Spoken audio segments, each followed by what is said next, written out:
Whenever you're ready. Alright, good morning you guys. So first I just want to apologize. I was having technical difficulties, so I don't have a visual aid. But we're just going to jump right into it. Alright, so the generation today is often distracted by many different apps that we're able to gain access through our smartphones. So just unlocking our phone, we have a world of basically everything at our fingertips. So stuff like Instagram, Snapchat, Twitter, Facebook, honestly the list goes on. Although these social media platforms have very many positive attributes into our life, they also have a lot of negative ones as well that we very rarely dive into and dissect and analyze like what they're truly doing to our lives. So today I'm going to explore the negative side effects of social media. The more we scroll, double tap, like, retweet, follow, unfollow, we are just consumed in a world of comparison. Social media can have a huge impact on the user's mental health, and by constant life comparisons, it could even cause depression in an individual. Alice Walton from Forbes.com writes, "Part of the unhealthy cycle is that we keep coming back to social media, even though it doesn't make us feel very good. This is probably because of what's known as a forecasting error. Like a drug, we think getting a fix will help, but it actually makes us feel worse, which comes down to an error in our ability to predict our own response." So just constantly going back and just analyzing and making comparisons and scrolling through and just seeing what other people are up to, we just like really constantly beat ourselves down over this, which actually coined a term. So have you guys ever heard of the term FOMO, or fear of missing out? This term actually derived from the social media age, when those who are not at a particular event or hanging out with a group of friends can develop what we've coined as FOMO. We keep coming back into social media to fill some sort of awkward void in our daily lives. How many times do you guys catch yourself sitting by yourself, alone, mindlessly scrolling through your phone so that you seem like you're busy or occupied? This is something that we began to do to cope with being by ourselves and feeling awkward in a public setting. Next, privacy concerns are raised as well as we fill out our profiles in grave detail.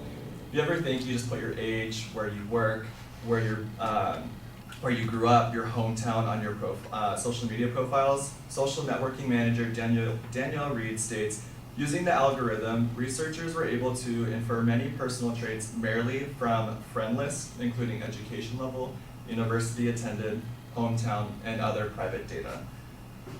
Using this information, companies and social media sites are able to market products and items to us based off of all of our information that we're providing to these social media networks.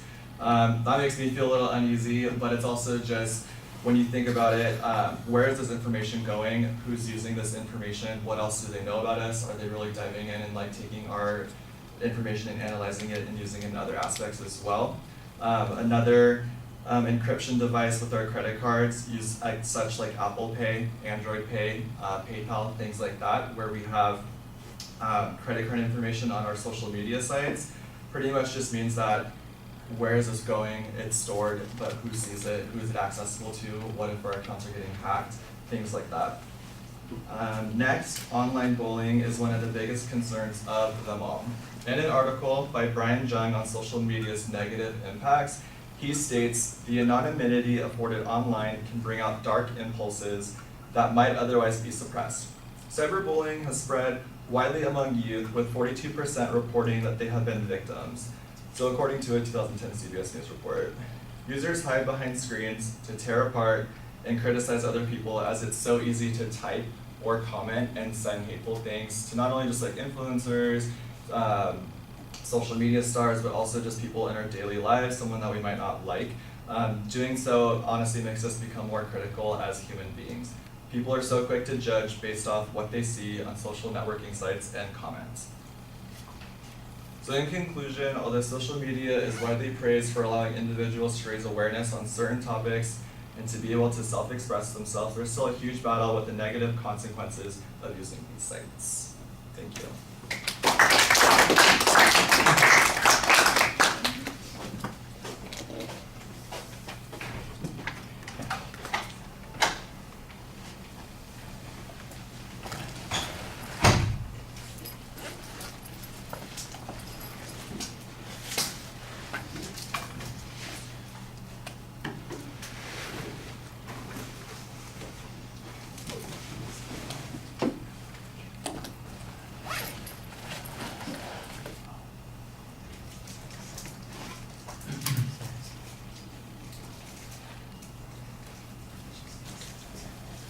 So Owen, what did you think? I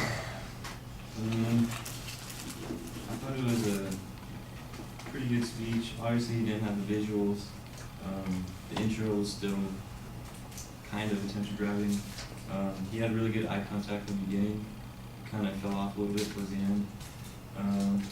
He knew most of the info in the beginning again and towards the end. I don't know if I heard a preview at all. I thought the first point kind of dragged on a little bit, and it was short, obviously. And that's it. Okay. Well, you picked out several other things that I was going to point out.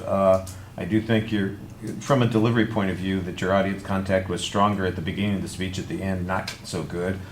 There wasn't a preview that I detected.